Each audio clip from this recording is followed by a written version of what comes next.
وما خلقنا السماء والأرض وما بينهما باطلا ذلك ظن الذين كفروا فويل للذين كفروا من النار۔ اور ہم نے آسمانوں کو اور زمین کو اور جو کائنات دونوں کے درمیان ہے اسے بے مقصد و بے مصلحت نہیں بنایا۔ یہ بے مقصد یعنی اتفاقیہ تخلیق کافر لوگوں کا خیال و نظریہ ہے، سو کافر لوگوں کے لیے آتش دوزخ کی ہلاکت ہے۔ ام نجعل الذين آمنوا وعملوا الصالحات كالمفسدين في الأرض ام نجعل المتقين كالفجار۔ کیا ہم ان لوگوں کو جو ایمان لائے اور اعمال صالحہ بجا لائے ان لوگوں جیسا کر دیں گے جو زمین میں فساد بپا کرنے والے ہیں، یا ہم پرہیزگاروں کو بد کرداروں جیسا بنا دیں گے؟ کتاب انزلناه الیک مبارک لیدبروا آیاته ولیتذکر اولو الالباب۔ یہ کتاب برکت والی ہے جسے ہم نے آپ کی طرف نازل فرمایا ہے تاکہ دانش مند لوگ اس کی آیتوں میں غور و فکر کریں اور نصیحت حاصل کریں۔ وَوَهَبْنَا لِدَاوُودَ سُلَيْمَانَ نِعْمَ الْعَبْدُ إِنَّهُ أَوَّابٌ۔ اور ہم نے داؤد علیہ السلام کو فرزند سلیمان علیہ السلام بخشا، وہ کیا خوب بندہ تھا، بے شک وہ بڑی کثرت سے توبہ کرنے والا ہے۔ اذ عرض علیہ بالعشی الصافنات الجیاد۔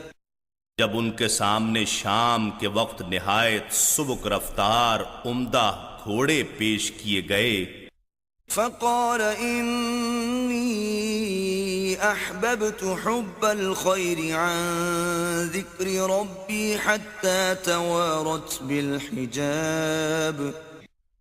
تو انہوں نے انابتاً کہا، میں مال یعنی گھوڑوں کی محبت کو اپنے رب کے ذکر سے بھی زیادہ پسند کر بیٹھا ہوں، یہاں تک کہ سورج رات کے پردے میں چھپ گیا۔ ردوها علی فطفق مسحا بالسوق والاعناق۔ انہوں نے کہا ان گھوڑوں کو میرے پاس واپس لاؤ، تو انہوں نے تلوار سے ان کی پنڈلیاں اور گردنیں کاٹ ڈالیں، یوں اپنی محبت کو اللہ کے تقرب کے لیے ذبح کر دیا۔ وَلَقَدْ فَتَنَّا سُلَيْمَانَ وَأَلْقَيْنَا عَلَى كُرْسِيِّهِ جَسَدًا ثُمَّ أَنَابَ۔ اور بے شک ہم نے سلیمان علیہ السلام کی بھی آزمائش کی، اور ہم نے ان کے تخت پر ایک عجیب الخلقت جسم ڈال دیا، پھر انہوں نے دوبارہ سلطنت پا لی۔ قال رب اغفر لي وهب لي ملكا لا ينبغي لأحد من بعدي إنك أنت الوهاب۔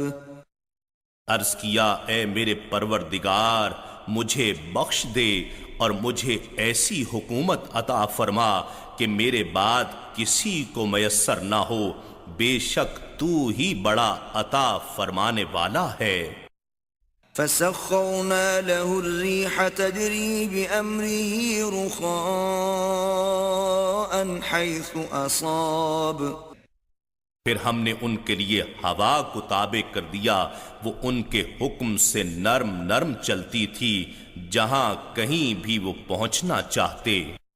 والشياطين كل بناء وغواص۔ اور کل جنات و شیاطین بھی ان کے تابع کر دیے، اور ہر معمار اور غوطہ زن بھی۔ وآخرين مقرنين في الأصفاد۔ اور دوسرے جنات بھی جو زنجیروں میں جکڑے ہوئے تھے. هذا عطاؤنا فامنن أو أمسك بغير حساب. ارشاد ہوا یہ ہماری عطا ہے، خواہ دوسروں پر احسان کرو یا اپنے تک روکے رکھو، دونوں حالتوں میں کوئی حساب نہیں. وَإِنَّ لَهُ عِندَنَا لَزُلْفَىٰ وَحُسْنَ مَآبٍ. اور بے شک ان کے لیے ہماری بارگاہ میں خصوصی قربت اور آخرت میں عمدہ مقام ہے.